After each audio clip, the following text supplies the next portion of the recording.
So, hopefully we don't daydream ourselves through this episode of Refried Scenes, because we are doing The Secret Life of Walter Mitty, the 1947 version and the 2013 version. What do you got to say about that, Mia? You just hit me on the forehead a couple times. Just tap. Tick, tick, tick. Major Mia. What? Ground control to Major Mia. I am, of course, Carol. I am Mia. And we are Refried Scenes. So, let's start with the 1947 Secret Life of Walter Mitty, based on the short story by James Thurber. We'll get to that in a minute. Give us the rundown. The rundown of 1947. So, we are dropped right into Walter Mitty's daydreaming episodes. He's driving his mother to the train station, and he daydreams twice on this car ride. He works as an editor at a pulp magazine for horror stories and kind of crime stories. So it makes sense that when he daydreams himself into these adventurous scenarios. He's like the captain of a ship that's transporting $1 million in spices. I have no idea what $1 million in spices looks like, but that's what he's doing. Especially in 1947. I was like, wait, what? That's a lot of cinnamon. Didn't he say 100 million? It was a ridiculous number. It was like a ridiculous amount. I was like, you mean you have heroin, dude? That's what you mean by spices. It's a Tony Montana special. Yeah, he daydreams he's a ship's captain. He daydreams he's a doctor. He's daydreaming his life away, and the reason why he's doing this is because everyone around him basically bullies him. His mother. Oh man, I would be practicing escapism. Yeah. In this life, or more realistically, getting myself out of it. But in 1947, it's a good job. It's a good job. And he's getting married because he has a fiancée, which is another person, totally unsuitable fiancée, Gertrude. Who also bullies him, and her mother. And her dog. And her dog, who bites him. Queenie. Queenie, who gets more attention than he does from Gertrude. And his boss, who regularly steals his ideas and doesn't give him credit. So, Walter Mitty is basically daydreaming his way out of this craptastical life, even though he's got a really cool job as an editor for this really cool magazine. I like the fact that this kind of sad sack character is walking into his office, stops at a guy painting a picture and goes, "No, you want more blood on that axe." It was one of the times in this film that I actually laughed. Because it's just little Danny Kaye. Yeah, you need more blood on that axe. That went right over me. I was daydreaming. I was daydreaming myself out of his life. So yes, damn. Get that out. So yes, our star of this is Danny Kaye. And in his dreams, he dreams about this blonde woman who's played by Virginia Mayo. And wouldn't you know it, one day... She's a stunner. She is. Yeah. Wears some interesting hats. We'll get to the hats in this movie in a moment. But wouldn't you know, one day he gets on the train, and there she is. The woman of his dreams, or his daydreams. And she does the thing where she takes the most calm person on the train and does the whole, "Oh, honey," because she notices some guys are looking at her, so she goes to him and says, "Honey, thank you, I'll see you later," and kisses him and gets off the train, pretending that, they're a couple. That they're together, and... Yeah, to give herself some cover. And he follows her, and she does the same thing at a taxi, and then pulls him into the taxi, and tells him that she needs to help her. He needs to help her, because she's working for her uncle. She is a woman in distress. Yes. She Damsel in distress. She is working for her uncle, and they are trying to...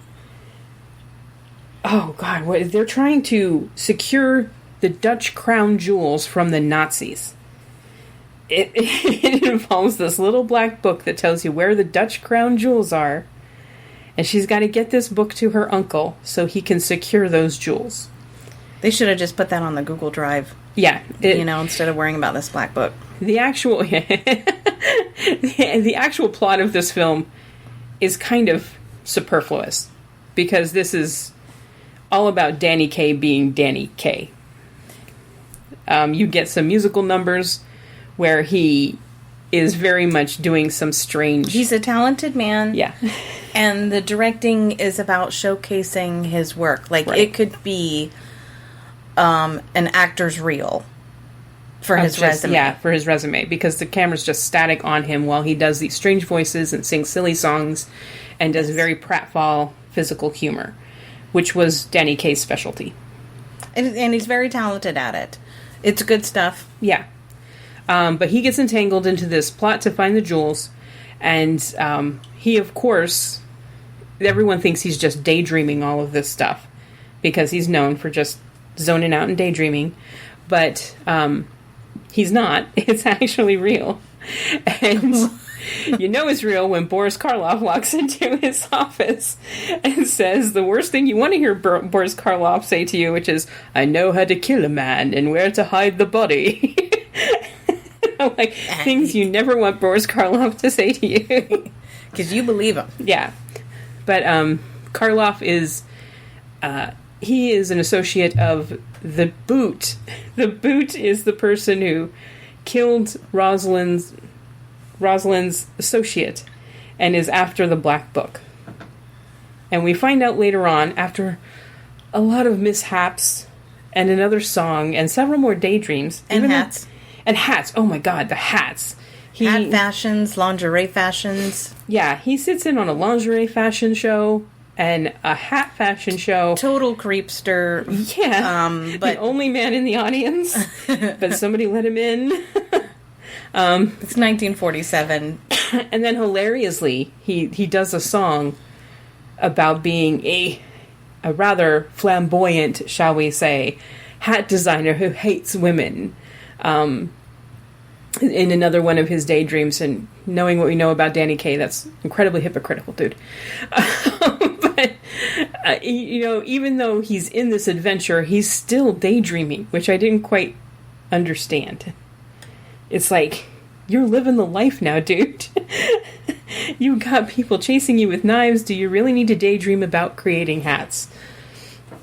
Maybe he just can't turn it off, you know? That could be.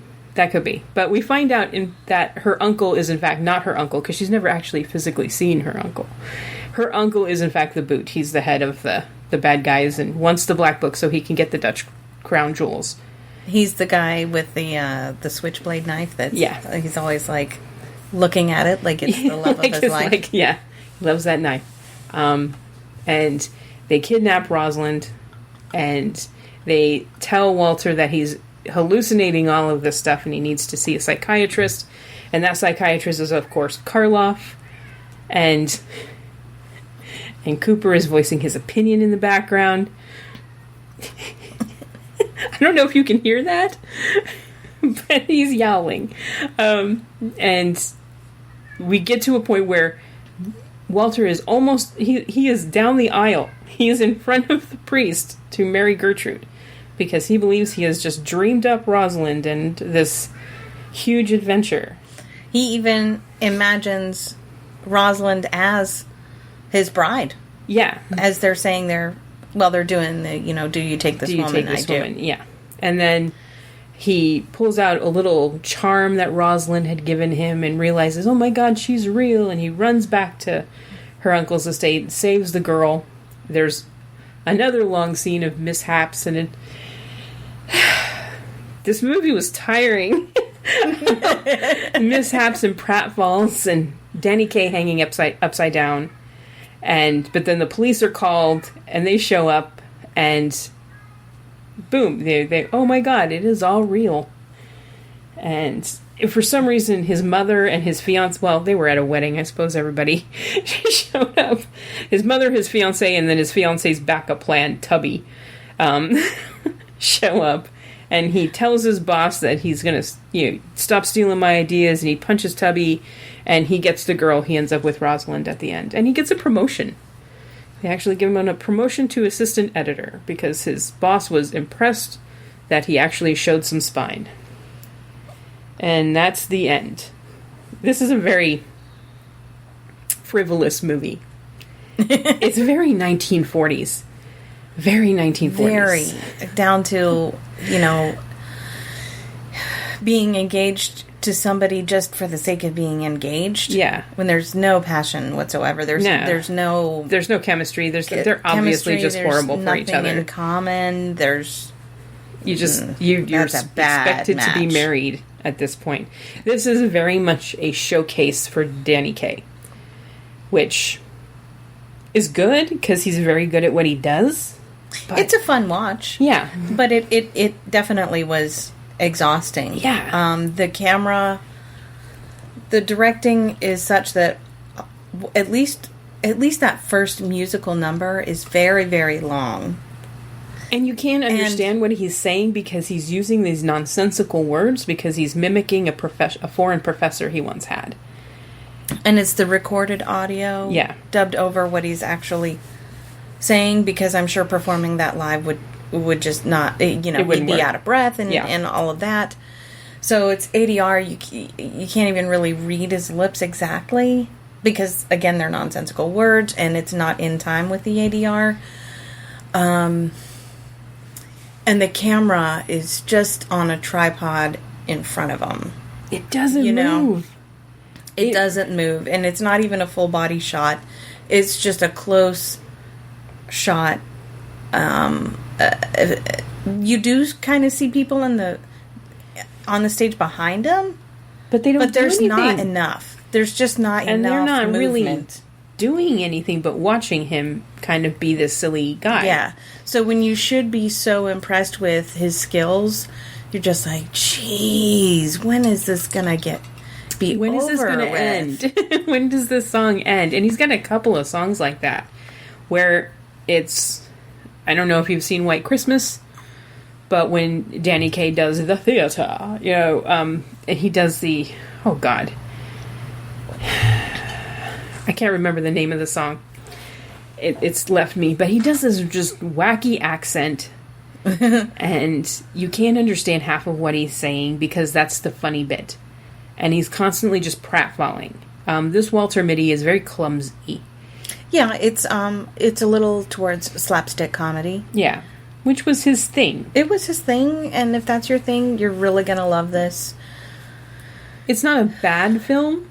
No, not at all. The director of this directed some Marx Brothers films, which I actually liked. He did Monkey Business.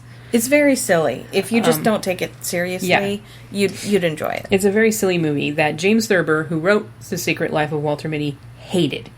He actually offered David O. Selznick. Is it David O. Selznick? I think who produced it. He offered him $10,000 not to release the film because he hated it so much. That was a lot of money. Yeah, in 1947, that was a bit of money. It wasn't $100 million in spices, but that was a lot of money. Yeah, so, I mean, it's got some pretty 40s women, some really atrocious hats.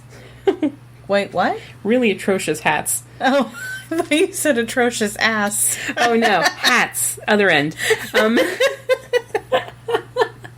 The hats in this thing are horrible. Oh, my God. It's like they're eating all the women's heads.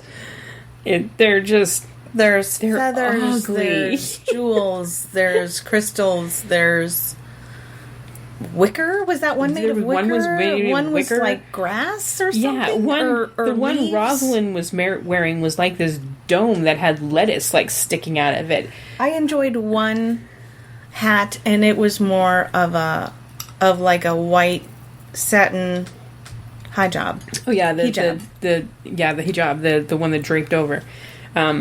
For the woman who wants to cover, except she was wearing like a bikini under it. So if you want to cover up to your shoulders, this works wonders. So this was a fun movie. It's a very family friendly movie. But man, some of those scenes drag. They just drag on and on. I agree. Flash forward to 2013. And we have The Secret Life of Walter Mitty, starring and directed by Ben Stiller. And in this version, Walter Mitty works for Life magazine. He is in the negative assets. Negative assets, meaning he handles the pictures. He handles all the negatives for the pictures. It's him and his buddy. God, what was his buddy's name? Oh, jeez. Did we get his buddy's name? It was just... I noticed there at the end credits that he had a strange name, but Hernando. Hernando. Him and Hernando in... Maybe it was his real name I thought was a strange name when the end credits came out. Down in Negative Assets. But they're Work for Life magazine, which has just been bought out, and they are downsizing. So they are actually going to produce the last physical Life magazine. Yeah, they're going online. And Walter, who does have this problem with daydreaming, he tends to daydream. Here, it's less adventurous. It's more getting the courage to do something he wants to do. He envisions himself doing something that he wants to do, like telling off the new boss. There is some heroicism. Oh yeah, and there's some fantasy where they're kind of skiing down the street when he has the imaginary fight with his boss in the elevator, and they're fighting over a Stretch Armstrong, which I love. Very. That was a very superhero, like Spider-Man. Yeah. That was a very Spider-Man influence type of thing. And then I think it was earlier he overhears Cheryl. Yeah, because he has a crush on a girl that he works with, Cheryl. He saw her on eHarmony and... Well, he heard that she was on eHarmony, so he created an account just so he could wink at her. Because he wants it to be like the Pina Colada song, where it's just like, oh, you work, oh, that's you, oh. No game. He has no game at all. But he overhears her telling a coworker when asked what she did this weekend, that she was with her Latin lovers. And so he then imagined himself as a Latin lover. Yeah. Wooing her.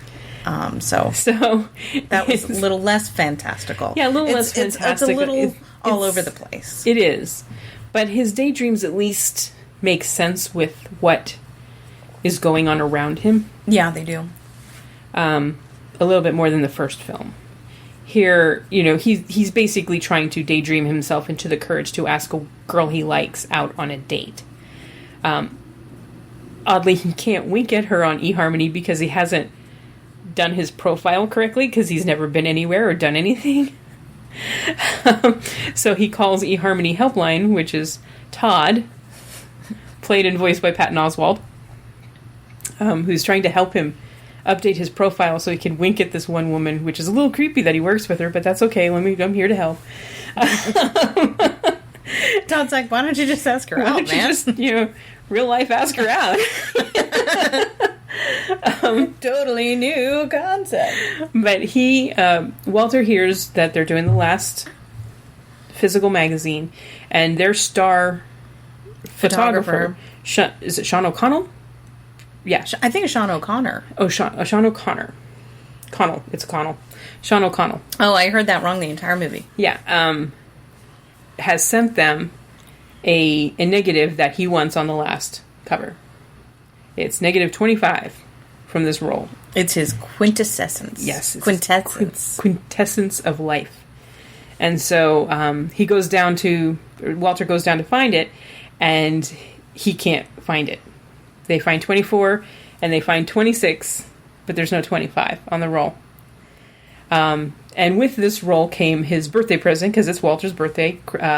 Sean O'Connell sent him a wallet that has like the life motto embossed on the inside. And it's a nice wallet, so he keeps it. But he can't find that negative 25. And his boss, every time his asshole boss, who's played by Adam Scott, sees him, he's like, where's the he's not his boss. He's managing the transition. But he seems to be the one who's running the show now. He's definitely he's in charge of who stays and who goes. Yeah. But he's like, next time I see you, I want to see the picture. But he can't find it. So he decides he's going to try and contact Sean to see where negative 25 is. And to do that, he actually has to talk to Cheryl, who talks to a coworker who mailed Sean a check. And the check went to one of two places. It went to New Jersey, which you can get to by train, and it went to Greenland. Because she duplicates. She never knows where Sean's going to be, so she sends it to two different places. Yeah, and he could have talked directly to Peg himself, but he didn't. He talked to Cheryl. He got some testicles there.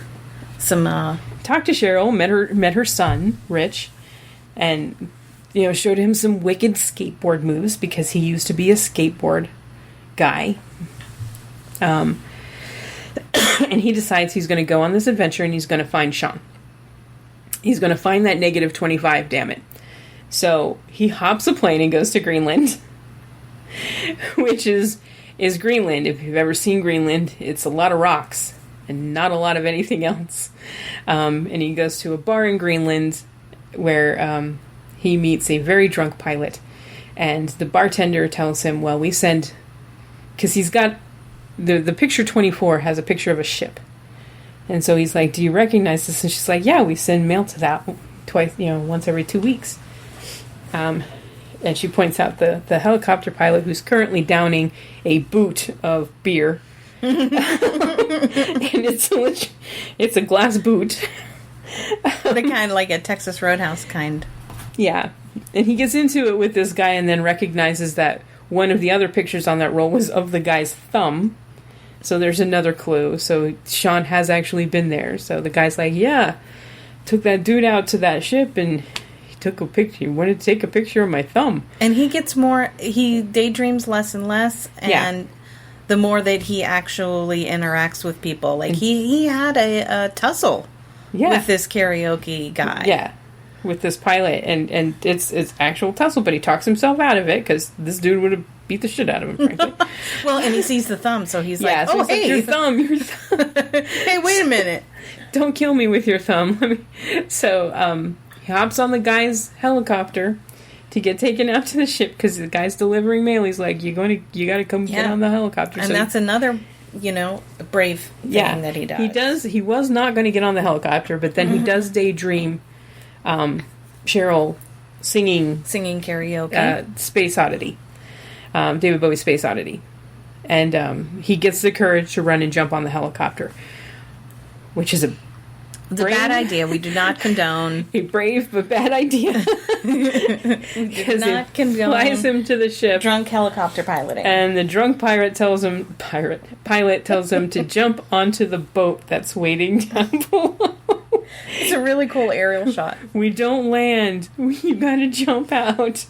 I just throw their mail to them. Go, go, go, go, go. So he jumps out the wrong side of the helicopter. That was funny. Totally destroying the radio parts he was carrying to the ship and nearly getting eaten by a shark. But the guys on the ship... Another brave thing. He's got this briefcase that's aluminum cased. And he's holding on to that, and he's hitting the shark with it. And the guys on the ship, that is a porpoise. It's not a porpoise. It's not a porpoise. But they get him on board the ship, and one of the shipmates gives him a piece of cake, and he realizes it's his mother's cake. Does he realize it? He realizes that he says that his mother makes the same cake. Yeah, it's a clementine. I cake. don't think he realized it was his mom's. Exactly his mom's cake. But he's like, my mom makes clementine cake.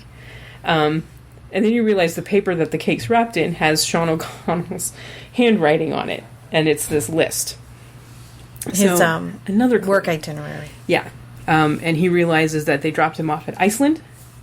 So he says, "Can you drop me off at Iceland?" And they do. And he gets to Iceland. He goes to the car rental place and, do you have any cars? Yeah, we have a red one and a blue one. Very, hello, the Matrix. Yeah. You can take the red pill or the blue pill. And he meets the Icelandic kids. Wait, did he rent the cars in Greenland? Or is it because here's where he gets the bicycle? It was Iceland, but he has to go. Wait a second. No, I don't remember now. Yeah, I think he rents the cars in Greenland actually, because when he gets off the boat in Iceland, there's one bicycle, and the guys on the ship are like, "You better run because you got to get that bike." There's like 20 Chilean dudes that want to get to the strip club, and there's only one bike. Go.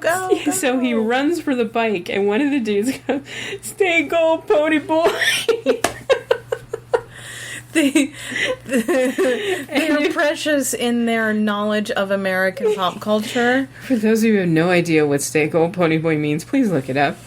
Yeah, he runs, he gets the bike, and he's biking to this place that, he stops and talks to a bunch of kids, one of whom has a skateboard. And they're trying to tell him... No, that's after the bike crashes. Oh, you're right. He crashes the bike because he does daydream a little bit more. Yeah, he gets a call from Todd, and it sets off another daydream. So he crashes the bike, and then starts running, meets up with some kids with a skateboard, and buys the skateboard with a Stretch Armstrong. Which, it's a vintage Stretch Armstrong. Well worth it. And it's American toy. Yeah. Then they give him this beautiful skateboard for it. And he takes the skateboard to the place and then realizes that the name that's on the paper means volcano. And one of the guys, a guy coming out of the village, is like, no, you have to leave. He's closing the hotel down. Yeah. The motel. He's like, no, there's an erection. He's like, oh, what? Eruption. And he's like, oh, crap. So they're driving away. And as he's driving away, he's seeing an airplane with a guy on top of the airplane flying toward the erupting volcano, and he realizes that was Sean O'Connell taking pictures. Like one of those gorgeous biplanes. Yeah. So he goes back home,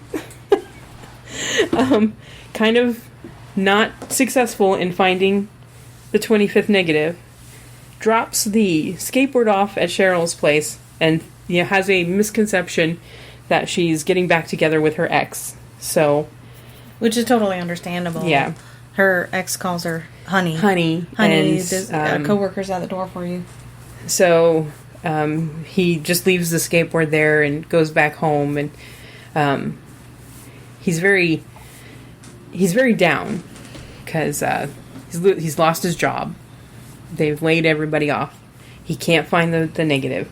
And he's sitting in his mom's apartment, and he realizes that one of the pictures on that roll is of her piano. And so he's like, Mom, did someone take a picture of your piano? And she's like, yeah, Sean did when he was here. No, she said, I did with Sean's camera. Oh, with Sean's camera. And he's like, Sean was here? And she's like, yeah, he wanted to see you, but you weren't here. He took my cake. Which is the cake that he gave to the Icelandic. And then the pieces start coming together here. Yeah, the pieces start coming together. So he's like, well, crap, did he say where he was going? And they deduce from the other list that he was going to Afghanistan to get to the Himalayas. So Walter hops a plane with his mom's cake. The upper Himalayas. Himalayas. In ungoverned Afghanistan. So yes. Danger Will Robinson. Yeah. He gets another cake from his mom for the warlords. Flies to Afghanistan. They have a funny, they don't speak the same language, so there's a lot of pointing. I'm going there, you two come with me. They're like, no. You go there, we go the other direction. Yeah, but he bribes his way past the warlords and hikes up the Himalayas. And on his way up, he once again gets a phone call from Todd, who's like, dude, you're... Because he's along the way, he's been talking to Todd and telling him, well, I'm here, and and Todd's been updating his profile for him. It's like, dude, you're like hot stuff now on eHarmony. Is eHarmony even a thing anymore? I think so, because I think I got an ad for it recently. Okay. I have no idea what dating apps are still valid. But Todd's like, dude, this is amazing. Where are you now? And he's trudging up the Himalayas. And he's, oh my god. And then he hears a voice that says, excuse me, I'm trying to work here. And it's Sean O'Connell who's waiting to take a picture of that snow leopard. Yeah, of a snow leopard. And he's like, Sean, I can't find the 25th negative. And he's like, what do you mean? It was in your birthday present. I tucked it in the wallet. And he's like, I threw the wallet away. Because he got mad at his mom's house and threw the wallet away. Well, he was defeated. Yeah. So. He was depressed. So, but Sean, this is a fun interaction. Yeah. He's like, dude, not a cool thing to do. I thought it was funny. Not funny. Not funny. But he has a nice interaction with Sean. Sean is played by Sean Penn, in a role I don't even mind him as. Best Sean Penn role. Yeah, I don't. Usually I'm not a Sean Penn fan, but here he's fine. But yeah, they have a nice game of soccer with the help, the guys that help Sean carry his equipment everywhere. And he's like, well, Sean won't tell him what the picture was of. He just was, well, it's gone. And that's it. He won't tell him what it was of. It was just, that was my thing. That was my quintessence of life. And so he goes home a little less defeated, but still a bit defeated because he still doesn't have even though he's fired, he's still looking for that negative. Well, he gets detained. Well, yeah, when he gets to America, he gets detained because the dude went to ungoverned Afghanistan. That put him on a watch list. No, what was it that he did? Oh, he came back through. He was going through the X-ray detector, and he had one of the flutes that one of his Sherpas had, and he had it tucked in his shirt. And the guys, they wanted to confiscate it. They wanted to confiscate it, and he was like, "No, you're not confiscating it." So he gets into a fight with the TSA agents, and they detain him for 17 hours, asking him why he went to Afghanistan. And it's kind of a convoluted story, dude. And if there's anybody in LA that can vouch for him, exactly. Is there anyone in LA who can tell me that you're Walter Mitty? Enter Todd, who lives in LA. Can I say, up until this point, I thought that Todd was daydreams. I thought all the phone calls were daydreams. That could, yeah. And then we meet Todd, and I'm like, oh, Todd's real. Well, I never had that service from you. Todd's an exceptional employee. Todd buys him a Cinnabon and a coffee, and they talk about his adventures. And he's like, you've got like 300 winks in 10 minutes. It's amazing. But none of it matters. None of it matters. He's still thinking about Cheryl. Yeah, and Cheryl has left eHarmony, so he can't even wink at her now. Mm-hmm. But he did tell him that Cheryl hasn't responded to any winks. Yeah, she never responded to any winks that were sent her. And since this is 2013? No, who plays Cheryl? Kristen Wiig. Kristen Wiig, yeah. Since it's Kristen Wiig, I'm sure guys were winking at her like 10 times a second. But he's like, no, I'm just not interested anymore. And he goes back to his mom's place. And wouldn't you know it, his mom saved the damn wallet. She picked it out of the trash because she keeps all of his mementos. She's played by Shirley MacLaine, and I find her darling. Yeah. His sister is played by Catherine Hahn. So all I could think during the whole movie was, it was Agatha all along. I just kept trying to run down the other Catherine Hahn roles that she's been in of Ben Stiller movies. But his mom kept the wallet, so there tucked in the wallet is slide 25. So he brings it to the office. In an envelope, so it's safe. Picks up a severance package, brings it to the office and says, here's your picture for your last cover. He doesn't even look at it. He just hands it over. Tosses it on the desk and tells the dude not to be such an asshole. It doesn't matter to him, but hundreds of people worked on this magazine and they've now all lost their jobs. So I get you have to do what you have to do. Maybe just don't be an asshole about it. Put that on your plaque on your next work, on your next job. But much quieter way of like doing what Walter Mitty in the original version did. He's not punching anybody in real life. He's just quietly saying, "Hey, don't be a dick." Yep. And then he gets an email from Cheryl's son, Rich, showing him some cool skateboard tricks that he learned on his new board. And when he goes to pick up his final severance check, he sees her leaving and catches up with her and says, "Hey, well, I just dropped it off. Your husband was there." And she's like, "Oh, no, not my husband." And so he's like, "Oh, okay now." and by this point, he's transformed from kind of meek to, kind of what did Todd say? It's like Indiana Jones He's like, you're not what I was expecting, dude. I was expecting a gray piece of paper, and you're like Indiana Jones. But meets Tony Hawk. Oh yeah, Indiana Jones meets Tony Hawk. But Cheryl's like, do you want me to go? You want to go and help? Want to go walk with me to pick up my son, and he can show you some moves? And he's like, yeah. And then along the way, they pass a newsstand, and she's like, hey, the last issue is on the stands. So they go and take a look at it, and the final life cover is Walter Mitty looking at negatives. The contact sheet. Yeah, looking at the contact sheet. And there's a nice little byline about all of the people who worked at Life magazine. And Life is what you make of it, or something like that. And here are the people who made it, or something. Something like that. Yeah, so he is the last cover of Life magazine. And they walk away, and she's like, should we have bought one of those? Like, I didn't want to... I'll go back. I didn't want to seem that cool. And that is the end of the movie. This is really expertly directed. I'm surprised Ben Stiller doesn't direct more. Judging by this, he's a wizard at it. Yeah, and, I would like to see more. Also, the fantasy sequences are so well done. It's fantasy because he's actually doing something.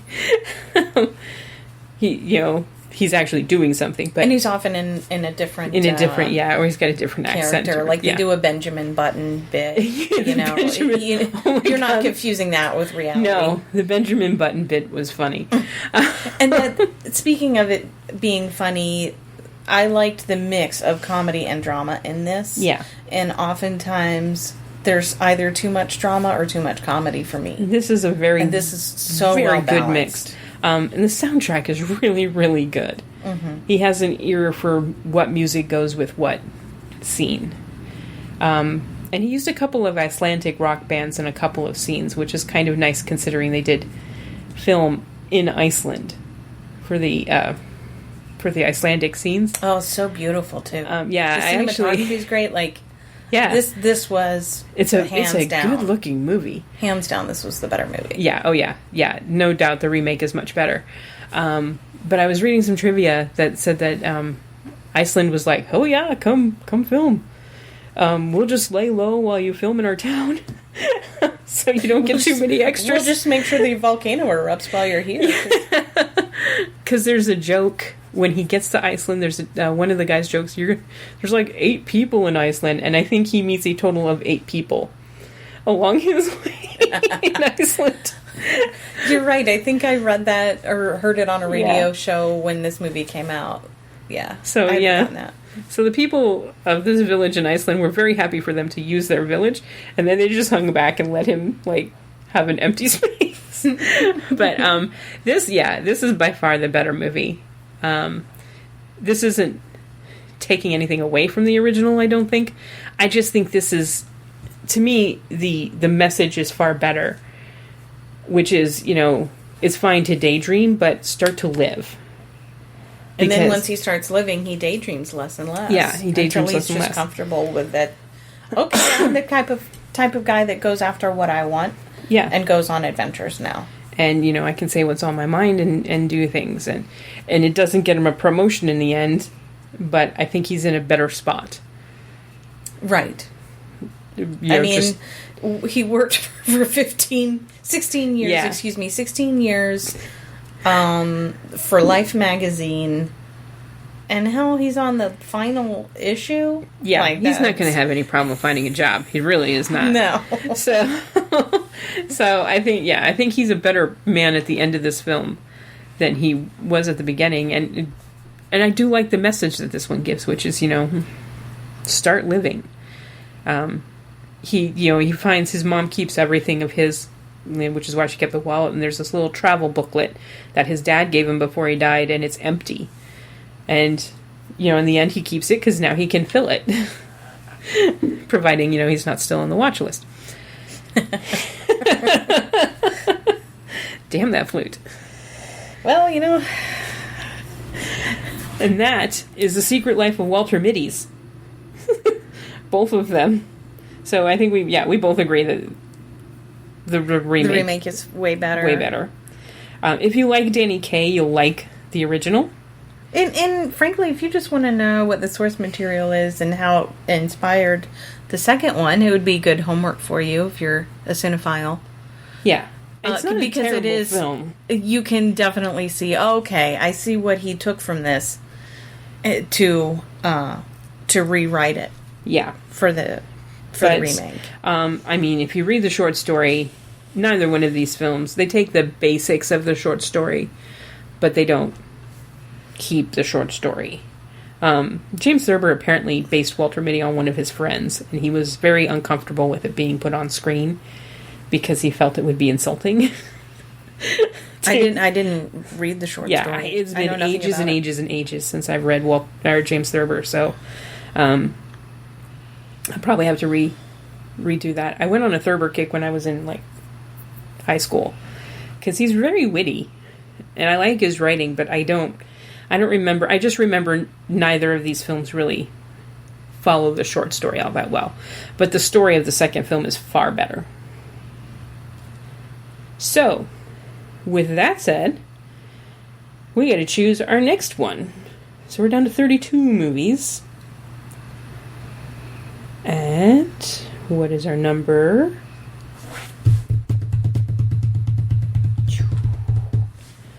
Number 30. We hang right around that. We do. Mid-20s to 30s. That's weird. These are all just randomizers. Oh, time out. No, I need to redo this. We're up to 46 now. I'm redoing that number. I was going by an older list. 46. 35. We're still we can't get away from the 30s. 35 is Death on the Nile.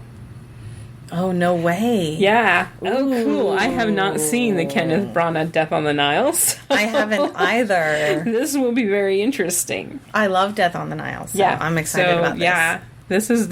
This is a good companion piece to our previous episode of Murder on the Orient Express, where I was with Seed doing that one.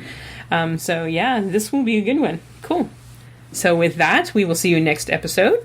Thanks for listening. Have a good day.